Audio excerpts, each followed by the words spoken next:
ওং বিষ্ণু ওং বিষ্ণু ওং বিষ্ণু ওং গণেশায় নমঃ ওং গণেশায় নমঃ ওং গণেশায় ওং বিষ্ণু ওং বিষ্ণু ওং বিষ্ণু পাও দিলে কি মা চলন খ্রিস্টানের শত্রু প্রভু নাই ক্ষতি করে সে। ওং রক্তম ভুজম সোনম শেষি জগতম মোধিপং ভজামি পদ্মং দদা ভয়া বরাং মানিক্য প্রভং রং রুচিন্তি রাত্র। চলুন ব্রহ্ম মুহূর্তে আপনি আমি আমরা সবাই গুরুসঙ্গ করি।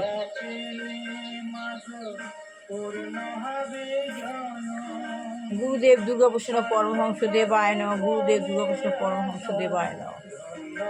গুরুই গীতা, গীতা গুরু, গুরুই গীতা, গীতা গুরু, গুরু গীতা। মা সরস্বতী নমঃ, মা সরস্বতী নমঃ, মা সরস্বতী নমঃ। যেখানে মা সরস্বতী সেখানে মা লক্ষ্মী, লক্ষ্মী দেব পায় নমঃ, লক্ষ্মী দেব পায় নমঃ, লক্ষ্মী দেব পায়। ওম ব্রহ্মা বিষ্ণু গুরু মহেশ্বর গুরুরেব পরম ব্রহ্ম তস্মৈ শ্রী গুরবে নমঃ। আমি আত্মজ্ঞান লাভের পন্থা করছি। আমরা মানুষ হয়ে জন্মেছি, আমাদের প্রত্যেককেই কীভাবে আমাদের জ্ঞান লাভ হবে, আমরা কীভাবে ভবনদী পার হব, আত্মজ্ঞান লাভের পন্থা বইটা পড়লে জানলে আমরা বুঝতে পারবো কীভাবে আমাদের ভবনদী পার হতে হবে। আমাদের শেষ জীবনটা যেন, শেষ যাত্রা যেন ভালো হয়। তো শ্রী প্রভুপাদ বলছেন যে খ্রিস্ট ভাবনায় কৃষ্ণ ভাবনা, তবে বর্তমান মানুষ যীশু খ্রিস্ট প্রবর্তিত। প্রভুপাদ বলছেন কৃষ্ণ ভাবনামৃত হতে হবে, কৃষ্ণ ভাবনামৃত হতে হবে। তবে বর্তমান মানুষ যীশু খ্রিস্ট প্রবর্তিত নির্দেশগুলি পালন করছে না। বর্তমানে মানুষ যীশু খ্রিস্ট যে প্রবর্তিত নিয়ম নির্দেশগুলি পালন করতে বলেছিলেন, সেই যীশু খ্রিস্ট নির্দেশগুলি পালন করছে না বর্তমানে মানুষ। তারা ভগবত চেতনার স্তরে অধিষ্ঠিত নয়।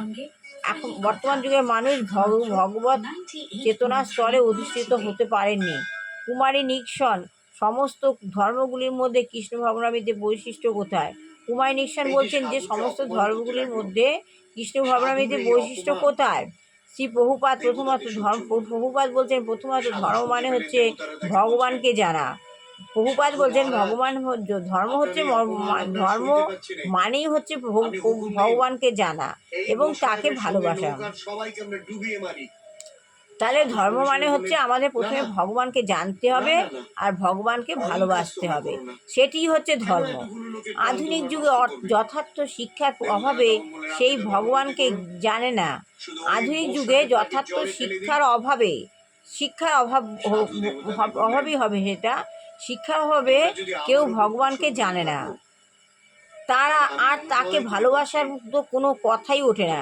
তো যে ভগবানকে জানে না তাকে তো ভগবানকে ভালোবাসার কোনো কথাই ওঠে না। মানুষ এই জ্ঞানটাকে হারিয়ে ফেলছে। মানুষ কেবল গির্জায় গিয়ে প্রার্থনা করছে, হে ভগবান আমাকে আমার প্রতিদিনের খাবারটা জুগিয়ে দাও। মানুষ খালি কী প্রার্থনা করছে? বলছে ভগবান আমাকে আমার খাবারটা জুগিয়ে দাও। এই মহাভগবতে একে বলা হয়েছে কৈতব ধর্ম বা ছল ধর্ম।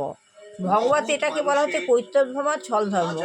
ভগবান শুধু জ্ঞান হারিয়ে ফেলছে, কীভাবে ভগবানকে ভালোবাসতে হয় জানে না, কীভাবে ভগবানকে যুক্ত হতে হয় সেটাই জানে না। শুধু ভগবানের কাছে গিয়ে গির্জায় গিয়ে কি বলছে আমার খাবার জোগাও। এই ধর্মকে বলা হচ্ছে কৈতব ধর্ম বা ছল ধর্ম। কেননা এর উদ্দেশ্য ভগবানকে জানা, এর উদ্দেশ্য হচ্ছে ভগবানকে জানা এবং তাকে ভালোবাসা নয়। এর উদ্দেশ্য হচ্ছে ভগবানকে জানা, তাকে ভালোবাসা নয়। পক্ষান্তরে কতগুলি ব্যক্তিগত স্বার্থ সিদ্ধি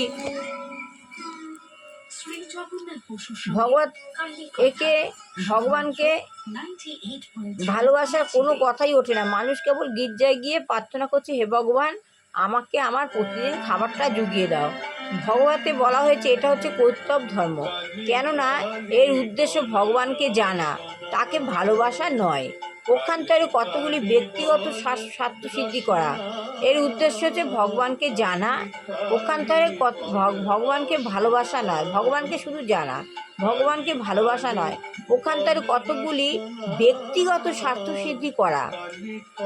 অর্থাৎ আমি যদি দাবি করি যে আমি কোনো ধর্ম অনুসরণ করছি, কিন্তু আমি জানি না ভগবানকে কিভাবে তাকে ভালোবাসতে হয়, তাহলে আমি একটা অপর ধর্মে অনুশীলন করছি। কীভাবে ভগবানকে ভালোবাসতে হয় জানি না, তবে ভগবানের কাছে যাচ্ছি, আমার খাবার চাচ্ছি ভগবানের কাছ থেকে। এটাকে ভগবান কপটতা বলছে, কপট ধর্মে অনুশীলন বলছে। আমরা এটাকে কপট ধর্ম অনুশীলন করছি, এটাই বলছে ভগবান। খ্রিস্টান ধর্মে ভগবানকে জানার প্রচুর সুযোগ দেওয়া হয়েছে, খ্রিস্টান ধর্মে ভগবানকে জানার জন্য প্রচুর সুযোগ দেওয়া হয়েছে, কিন্তু কেউই সেই সুযোগ গ্রহণ করছে না।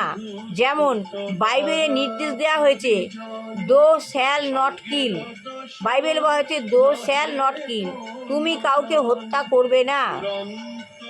কিন্তু খ্রিস্টানেরা পৃথিবীর সবচাইতে জঘন্য কসাইখানাগুলি তৈরি করেছে। খ্রিস্টানরা বলছেন যে দো শ্যাল নট কিল, কাউকে হত্যা করবে না, কিন্তু ওই খ্রিস্টানরাই পৃথিবীর সবচাইতে জঘন্য কসাইখানাগুলি তৈরি করেছে। তারা যদি খ্রিস্ট ধর্মের যীশুখ্রিস্টের নির্দেশ অন্যান্য অমান্য করে, তারা যদি যীশুখ্রিস্টের নির্দেশ অমান্য করে, তাহলে তারা কিভাবে ভগবত চেতনা লাভ করবে? যীশুখ্রিস্টই বলছেন যে কাউকে মেরো না, আবার তারাই খ্রিস্টানরাই আবার জঘন্য কসাইখানা তৈরি করছে। তারা যদি যীশুখ্রিস্টের নির্দেশ অমান্য করে, মানতে না পারে, তাহলে তারা কিভাবে ভগবত চেতনা লাভ করবে? কিভাবে ভগবান চেতনা লাভ করবে? যীশুখ্রিস্টের কথাই মানছে না। আর এটা কেবল খ্রিস্টান ধর্মই হচ্ছে, এটা কেবল খ্রিস্টান ধর্মই হচ্ছে। হিন্দু, মুসলমান, খ্রিস্টান এগুলি হচ্ছে কতগুলি ধাপ, কতগুলি ছাপ। কেউই জানে না ভগবানকে এবং কিভাবে তাকে ভালোবাসতে হয়। তা কেউ জানে না ভগবানকে এবং কিভাবে ভালোবাসতে হয়। কুমারী নিক্সন বলছে একজন ভণ্ড যথার্থ গুরুর মধ্যে পার্থক্য কিভাবে বোঝা যায়। একজন ভণ্ড বা ভগবানকে কেউ জানে না, তবে খ্রিস্টান নিক্সন বলছেন যে ভণ্ডকে গুরুই বা কে, এর মধ্যে পার্থক্য কী? তবে এই প্রশ্নের উত্তর আমি আগামীকাল পড়ব। ভণ্ডকে গুরুই বা কে, এর উত্তর কালকে পড়ব। তাহলে যদি আপনার ভালো লাগে লাইক শেয়ার কমেন্ট অবশ্যই করবেন। আমি এই বইটা না পড়ে গীতা পড়ব না। সবার ভালো হোক, কল্যাণ হোক, মঙ্গল হোক, বিবাহযোগ্য ছেলে মেয়ে বিবাহ হোক, চাকরিযোগ্য ছেলে মেয়ের চাকরি হোক, দুষ্টু বাচ্চা ভালো করে পড়াশোনা শিখে মানুষের মতো মানুষ হোক, সবার ভালো হোক, এইভাবে আমি আবার পড়া শেষ করছি। আপনি আপনার প্রতিদিন যেভাবে ভগবানের ব্রহ্ম মুহূর্তে যেভাবে ফোন রিচার্জ করতে হয়, সেভাবে আপনি নিজেকে রিচার্জ করবেন। আর প্রতিদিন আপনার ঘরের মধ্যে ঠাকুরের গান, বই পড়া এসব করবেন, আপনার ঘরের বাতাবরণ ভালো হয়ে যাবে, আপনাদের ছেলেমেয়ের মধ্যেও সেই প্রভাবটা পড়বে, ভালো হবে। আপনি আপনার আত্মার বন্ধু হয়ে উঠবেন। আপনার আত্মায় দেখবেন যে কোনো কাজ করতে গিয়ে হাতের থেকে নানা রকম জিনিস পড়ে যাচ্ছে, সাহস পাচ্ছি না, বুকে যন্ত্রণা করছে, সাপোকেশনে কষ্ট হচ্ছে, কিন্তু এসব কিছুই হবে না। আপনি আপনার বুদ্ধি পাবেন, ভগবান আপনার বন্ধু হবে, ভগবানই ভক্তের দাস। আপনি যদি অনুভূতি পান, আপনি এটা অনুভব করতে পারবেন। এই বলে আমি আমার আত্মজ্ঞান লাভের পন্থা বই পড়াটা শেষ করলাম।